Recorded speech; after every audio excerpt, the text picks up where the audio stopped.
Morning, everybody. So we're on day 2 of breath work, and yesterday I introduced nasal breathing and talked about the many benefits of breathing through the nose in relation to chronic pain and reducing inflammation in the body.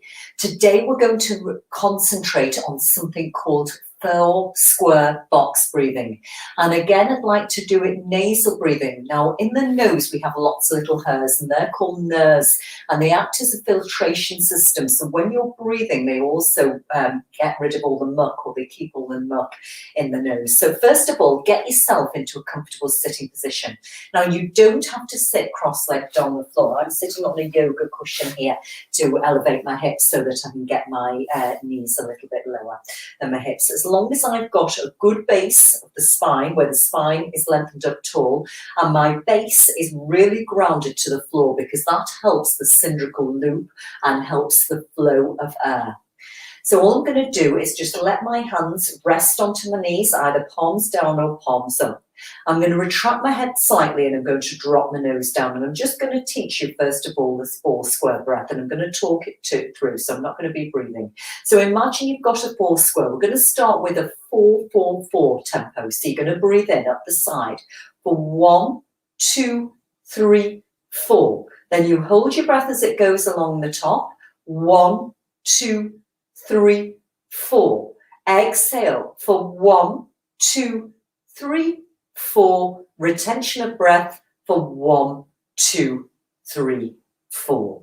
So let's have a go of that. So it's 4 inhalation up the side, 4 holding the breath, 4 exhalation out through the nose, and 4 holding the breath. So I won't be able to count it and do it. So I'm going to sit up tall. I'm slightly retracting my head.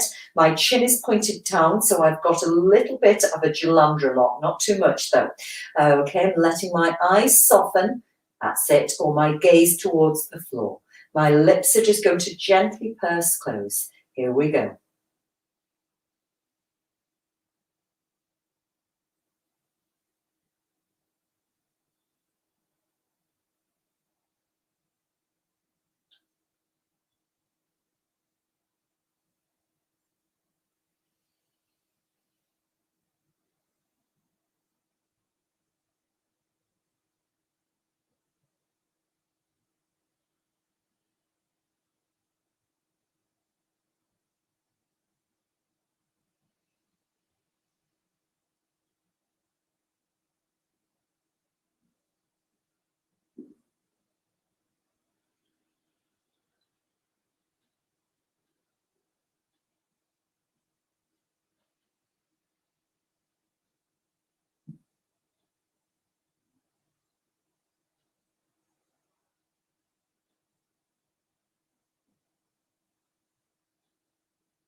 And just gently start to bring your awareness back to the room. So with all this breath work, I would say a minimum of 10 minutes, because you need to first of all get into the tempo, into the timing, and for it to really take effect, you're talking really 20 minutes, but I understand people are very busy. And if you're trying to build daily habits, starting a habit of 10 minutes breath work a day is absolutely brilliant. So that's called the 4 square breath. The many benefits of nasal breathing is to take the body and the central nervous system more parasympathetic, which means more anabolic repair. Now, I mentioned yesterday about inflammation in the body. Now, I do have to say as well that we do want some stress in the body, and we want inflammation, because inflammation is a healing response, but we don't want to be chronically inflamed all the time. So with the breath work, our breath work is going to be hindered by our diet. So a diet which is rich in sugars and carbohydrates, as I said, is not going to get that effective state on the central nervous system, because the central nervous system is going to be fight or flight. So have a go of that 4 square box breath, everybody. I've done the evening timing at 444. Set your timer on the phone and just see how you feel when it finishes, because how you feel afterwards is utterly amazing. And if you don't try something new, you'll never know. So whatever you're doing today, everybody, have a fantastic day, and I look forward to seeing you tomorrow now. Take care.